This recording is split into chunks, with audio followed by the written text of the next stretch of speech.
Bismillahirrahmanirrahim. Assalamualaikum warahmatullahi wabarakatuh. Alhamdulillahirrabbilalamin. Allahumma sholli ala sayyidina Muhammad wa ala ali sayyidina Muhammad. Baik, kita kembali menyambung tukulan kita pada hari ini terkait dengan materi kuliah hukum laut. Pertemuan selanjutnya yaitu hukum laut. Dulu kita sudah membahas terkait dengan lintas damai. Lintas damai, kapal-kapal yang boleh melewati daerah tertentu dalam suatu negara yang diakui oleh internasional, lintas damai.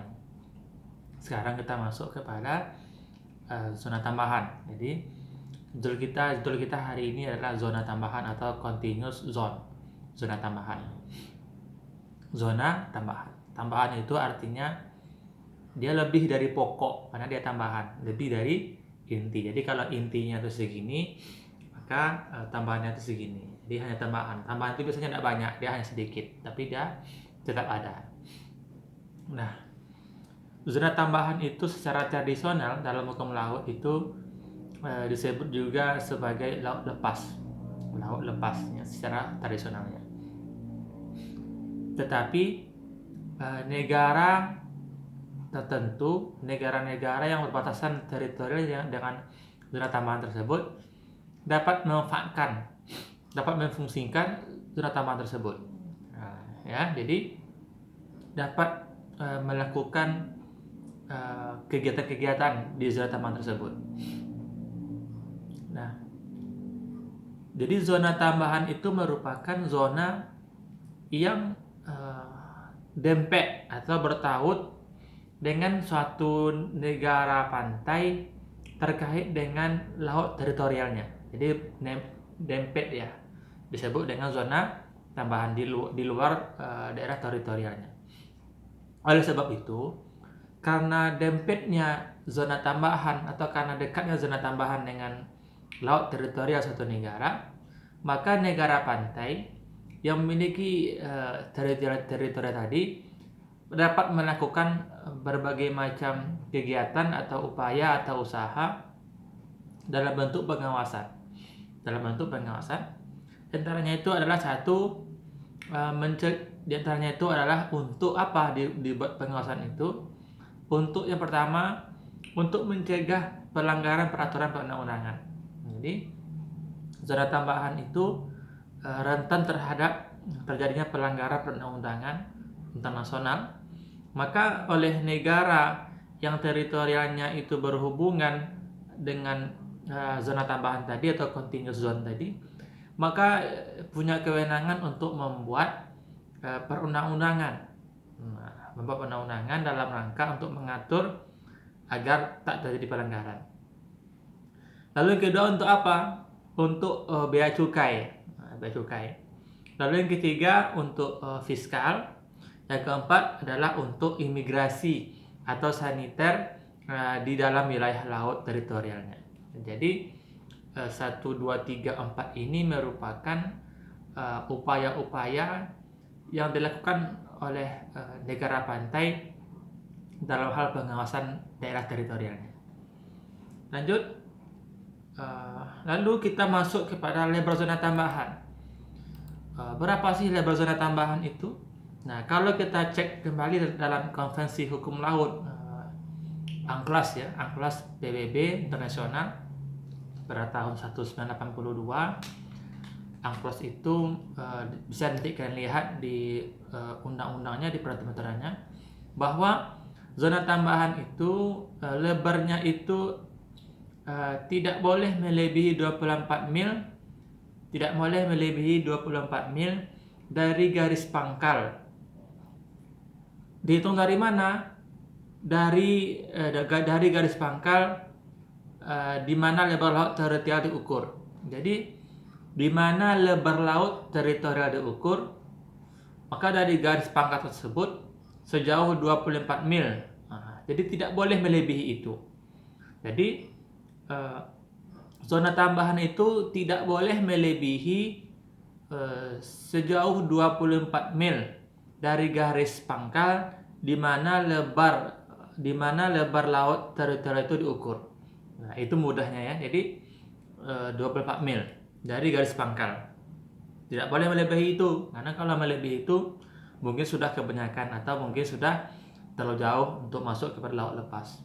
Nah, itu disebut dengan luasnya atau betapa panjangnya zona tambahan itu diatur oleh UNCLOS atau oleh Perjanjian Hukum Laut. Lanjut, pengawasan. Kita masuk kepada pengawasan. Apakah boleh negara-negara pantai melakukan pengawasan di zona tambahan? Boleh.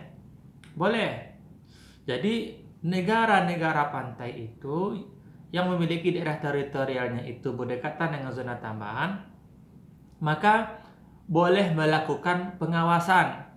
Karena tadi dikhawatirkan terjadi pelanggaran atau semacamnya, atau penelitian ilegal, atau mata-mata, karena ini terkait dengan kedaulatan negara gitu. Jadi boleh negara pantai melakukan pengawasan, dan pengawasan ini bersifatnya itu tidak yurisdiksi, tidak menjadi hukum.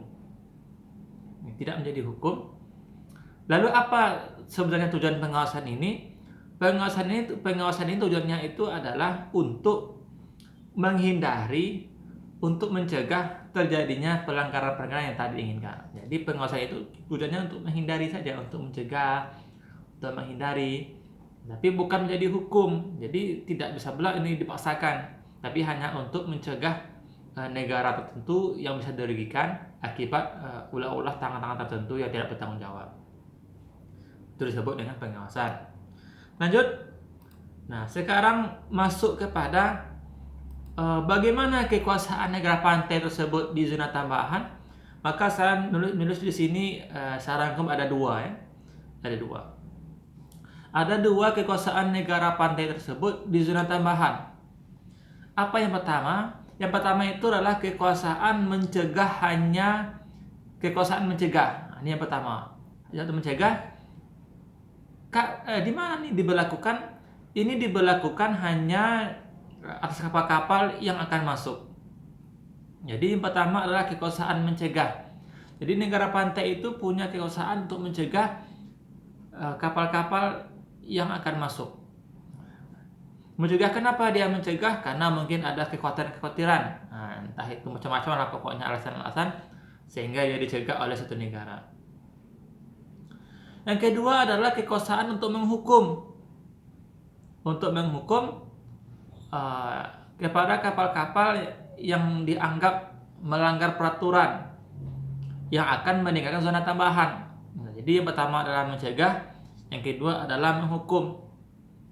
Jadi dua kekuasaan ini dimiliki oleh negara pantai. Yang tadi negara pantai itu adalah negara yang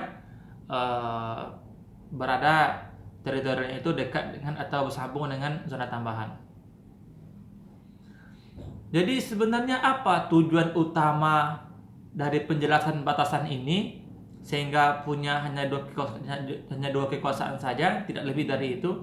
Maka tujuan utama dalam penjelasan batasan dalam negara terhadap zona tambahan ini adalah bertujuan untuk mencegah negara pantai tidak menyamakan zona tambahan dengan laut teritorialnya. Nah, jadi seperti itu. Jadi tujuannya itu adalah untuk mencegah negara pantai agar tidak mensamakan zona tambahan dengan laut teritorialnya. Nah, ya, jadi tidak sama dia laut teritorial dengan zona tambahan. Nah, lalu bagaimana jika terjadi pelanggaran di situ? Maka jika terjadi pelanggaran, maka berlakulah hukum yang berlaku di negara pantai tersebut. Nah, bukan hukum internasional. Jadi seperti itu ya. Jadi tadi negara pantai dapat melakukan pengawasan terhadap pelanggaran peraturan perundang-undangan, terhadap bea cukai, terhadap fiskal, terhadap imigrasi atau saniter. Maka pelanggaran yang terjadi itu baik satu atau semuanya terjadi dilanggar oleh seseorang atau banyak orang. Hukum mana yang dipakai? Yang dipakai adalah hukum negara pantai itu sendiri. Nah, jadi seperti itu. Jadi ini merupakan zona tambahan yang berdekatan dengan garis yang berdekatan dengan daerah teritorial suatu negara. Jadi pembatasan, penjelasan zona tambahan dengan garis horizontal ini dimaksudkan untuk agar negara pantai tidak mengira, tidak menduga, dan tidak menyamakan zona tambahan itu sama dengan laut teritorialnya. Jadi inilah yang disebut dengan zona tambahan. Nanti kawan-kawan bisa kembali baca di pasal-pasal dalam PBB, dalam UNCLOS, dalam Perjanjian Hukum Laut, serta di buku-buku terkait dengan zona tambahan. Baik, saya kira demikianlah kuliah kita pada hari ini. Terima kasih atas segala perhatian. Maaf atas segala kekurangan dan kesalahan. Saya akhiri dengan wassalamualaikum warahmatullahi wabarakatuh.